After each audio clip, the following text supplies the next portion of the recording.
Distinguished guests, ladies and gentlemen, Assalamualaikum warahmatullahi wabarakatuh.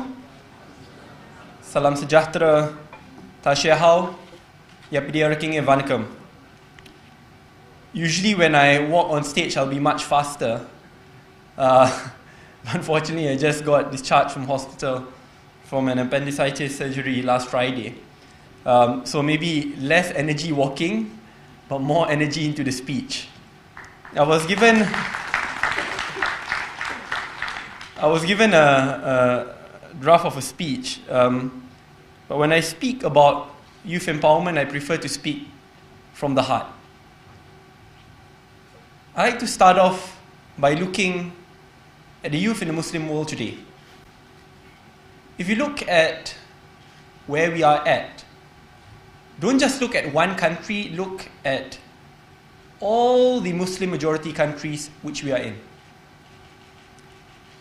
Unfortunately, we see that we are still behind when it comes to youth empowerment, representation, especially in decision making. And while it's hard to accept that, it is the reality. Look at the developed Western world. Just recently, we see the youngest female prime minister at the age of 34 years old being being elected. We see in France, Macron at 38, Trudeau at 41, Sebastian Kurz at 32, Chancellor of Austria. It's not just an anomaly. It is now becoming the general rule and the general principle. Why is that so? Why can we give trust and hope in young representation and leadership in other countries when the Muslim world we still seem to be lacking behind? In reality, that should not be the case. Because if you look at the rich history of the Muslim world, we were always the frontliners in youth representation. We were always the frontliners in investing enough in young people. Just look at our beautiful religion, and our Prophet Muhammad was trusted in many ways at a very young age. Look at how the Byzantines was taken down by Mehmed the Conqueror II at the age of 21 years old.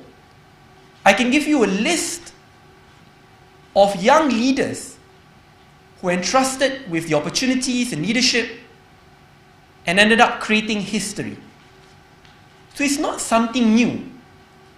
It's merely by ensuring that young people have a place in leadership and to ensure that their voices represent the community and in the end shape the future of our beloved nations. If other countries can do it today, why can't we?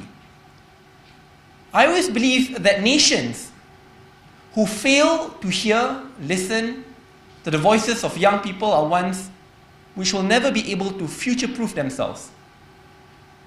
If you look at Chile today, the ones who are driving the protests are none other than dissatisfied young people who see that economic representation of their community is not well guarded.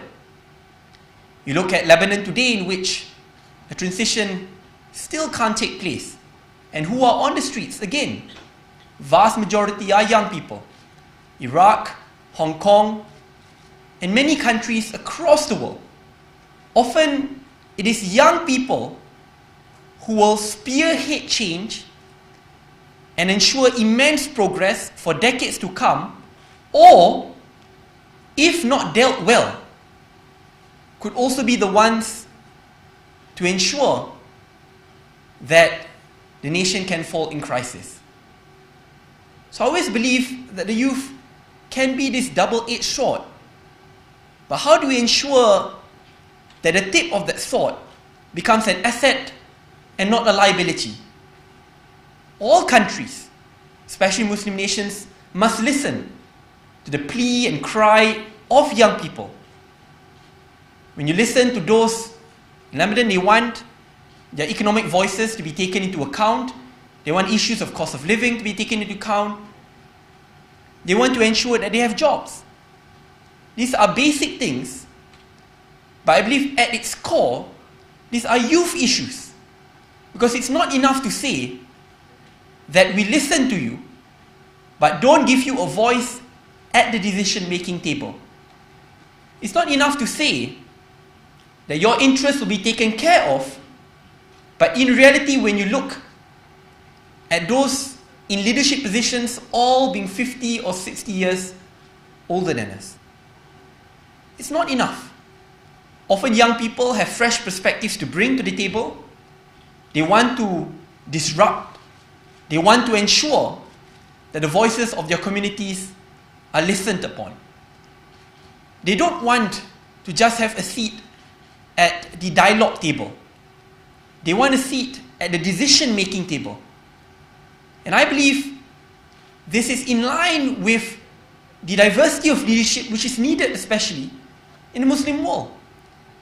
Because you get fresh perspectives, diverse perspectives, new perspectives, and in the end, we would be able to future-proof our respective nations, because we know that now the young who will inherit our nations are ones which are also making decisions at the table which will decide policies which will impact his generation and the generation to come. But in order for us to move down that path, there must be a collective signal in the Muslim world that this must be done, that our voices must be heard, that our voices cannot be ignored and sidelined. And those who sideline these very forces are those who are most likely to fail, and those who listen are ones which will succeed. The youth, when united, can do amazing things. It's about channeling that idealism, pragmatism, energy, enthusiasm of young people in a common direction, but one which moves down the path of nation building. I remember when I was appointed as a minister at the age of 25, turning 26. Yes, there was skepticism, because there's always a misperception that young people are incapable, inexperienced, and therefore should not be given any opportunity to lead. But when we are given that position, it's always important to note that it is a collective responsibility to bring other young people in front and ahead, so that then the taboo which precludes young people from leadership can be addressed not just in one term, but for generations to come. It's very good to listen now that even one of the most populous Muslim democracy, Indonesia, has appointed one of the most illustrious young entrepreneurs, Nadiem Makarim, the founder of Gojek, to head the Ministry of Education. It's good to hear that in UAE, Shazara Mazrui, at the age of 23 or 24 years old. Even in Turkey, we have the youngest MP, which is also a colleague of mine, Rumeysa, at the age of 25. But we want stories like this not to only become the exception, but the general rule. That when young Muslim boys and girls enter schools, they don't see that there's an ambition gap. They don't see that there's a ceiling which disenchants them from moving forward. That just because they're young, they should sit silent, not air their views and opinions, because they don't see enough young people in leadership positions to inspire them to move forward. I believe that this is a unique opportunity for Muslim majority countries, Muslim nations, to band together to give more leadership opportunities to young people in every single layer of decision making. Because when we do that, I believe we will future-proof our country. And it's not about creating something new, but it's about perpetuating the positive and constructive legacy of Islam, which has been forged in the past, where many young leaders created exceptional histories which inspire us up to today. But let us not just delve in history and be proud of history or the Muslim world, but when we look at where we are at today, we don't feel proud.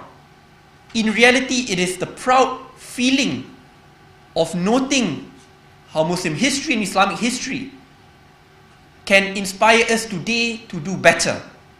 Not to just be inspired of the past, but that inspiration not being translated into concrete action into empowering more young people of today. And that level of representation should not just be limited to politics. It is not. Decision making is all encompassing.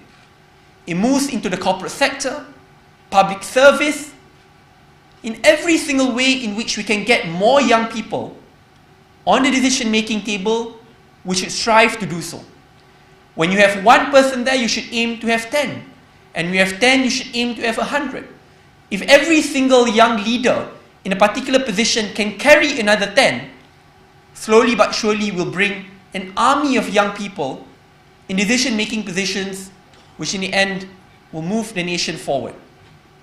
I remember my experience in Malaysia. I believe the greatest tragedy is that if there are those who believe that having one young minister means that youth representation is cemented and enough. In reality, that is what's called tokenism. One person. But it's about addressing youth issues overall. When you have that one person, then you start bringing in more and more young people into the fold. That's why in Malaysia, for example, in the top economic decision-making body of Malaysia, the National Economic Action Council, chaired by the Prime Minister, after long discussion, has appointed 3 young entrepreneurs on board. Saudara Nadi, who's with us, I'm not sure where he's at. There you go. Saudara Nadi, the founder of My Lorry. Saudara Ahmad Rodi from High Home. Saudara Han, Ringgit Plus. These are some of the most successful young entrepreneurs in Malaysia. And now when you read the interview of Tun Dr. Mahathir, where he gave to Berita Harian, our local daily, even he himself acknowledged that the appointment of these 3 people led to many positive changes, because these are the ones who will make the most noise and give the most suggestions. But it shows that young people, when given the opportunity, will not just sit idly, but will want their voices to be taken into account. And that's just the beginning. There are many more. Looking how youth representation has increased even from the most localized leadership level. In Malaysia, we have something called Ketua Kampung, or in English we call village chiefs, which is predominantly at rural areas. Before this, there's an age limit of 40 or 30 before you could become one. But now we see those even in their mid-20s, early 30s being appointed. In the corporate sector, in 1997, when Asia went through its financial crisis, a lot of people did not realize, but it was the youth who were given the responsibility to save some of the biggest companies in Malaysia, like MRCB, Media Prima. It was people like Shahril Reza, who currently heads the biggest sovereign wealth fund in Malaysia, Khazanah Nasional, who started in his early 30s to save MRCB, appointed by the Prime Minister then. And he successfully did so. And many other GLCs during the times of turbulence, young people were roped in to lead and save them, and were successful in doing so. So to say that young people can't is a great lie. It's about opening up the doors of opportunities and letting them prove themselves, and in the end ensuring that whatever taboo of leadership which may be directed at young people can be addressed, but most importantly to future-proof the country, which benefits all generations.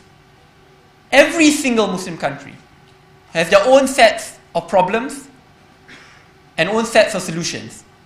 It's obviously unfair if you want to label all of them or put them into one basket. But I think one thing in common which we do have, that we have a very young vibrant population who are enthusiastic to see their nation move forward, who wants jobs, opportunities, leadership positions, to ensure that every single decision which is made, a decision which can effectively say represent their idealism. If we tap into that enthusiasm, idealism, the vibrancy of the young generation, we can do wonders.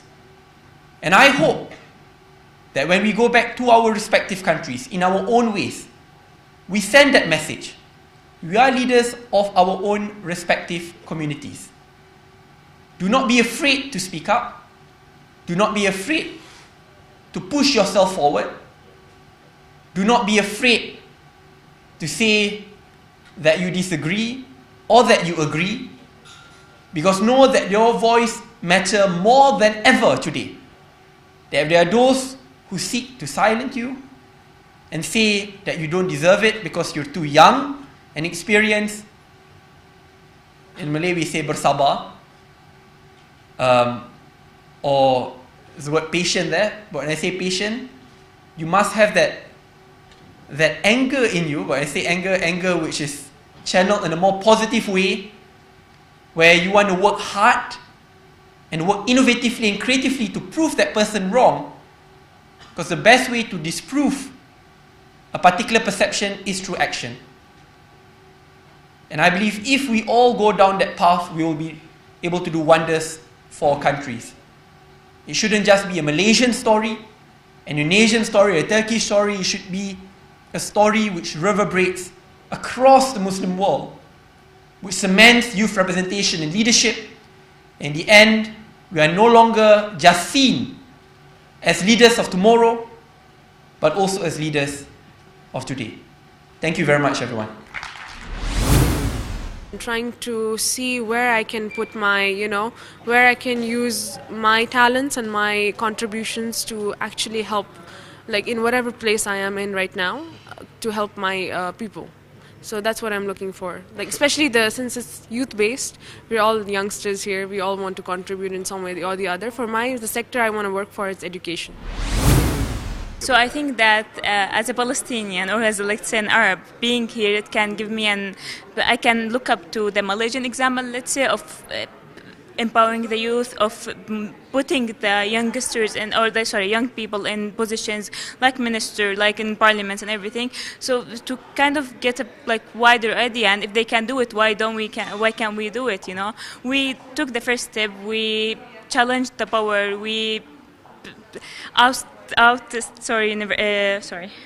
we challenged the power and we expelled presidents and people in power, and we changed government. So I think if we can do these steps, we can actually be ourselves in these positions, be ourselves as leaders, actively participate, let's say, in decision making, in leadership and all this stuff. So yeah, I think the main thing, I think all of the Arabs here, all of the people from other countries, they're here to just take a look on the Malaysian example of how empowering youth and how fruitful it was actually having young people in the parliament, in the politics and everywhere. And maybe one day we can apply it in our countries and our governments, inshallah. Well, that's a very complicated question, especially for Jordan, especially for countries in the Middle East at this moment. The geopolitical conflicts are not helping the youth to actually take action. Like we saw in Syria, the youth tried to take action, but foreign powers came in and destroyed Syria, unfortunately. Same in Egypt. We can see that youth empowered themselves in 2011 and military regimes actually pushed them down. And they have now 60,000 political prisoners. So Jordan don't have the infrastructure to do that. The youth don't have the infrastructure in Jordan to do that, unfortunately. But hopefully in the future, we are looking towards a better future. And youth all over the world are higher percentage than the older generations. So yeah, we have to grasp it. It's not up to me. It's not up to me to implement it, but it's up to every young person, guy or girl, it doesn't matter, of course, to take action to their own hands and just go along with it. I am hoping that through these discussions we could come up with resolutions to some of the problems that we have, and maybe raise these problems or the resolutions to decision makers, and in turn try to do something about them from top and from bottom. The issue. We can specify one issue. All of the issues are very important. All of the issues go hand in hand. We cannot promote education without promoting good governance. We cannot find solutions in politics without finding solutions in economics. So I can't say that one is more important than the other. I think that collectively they are all important.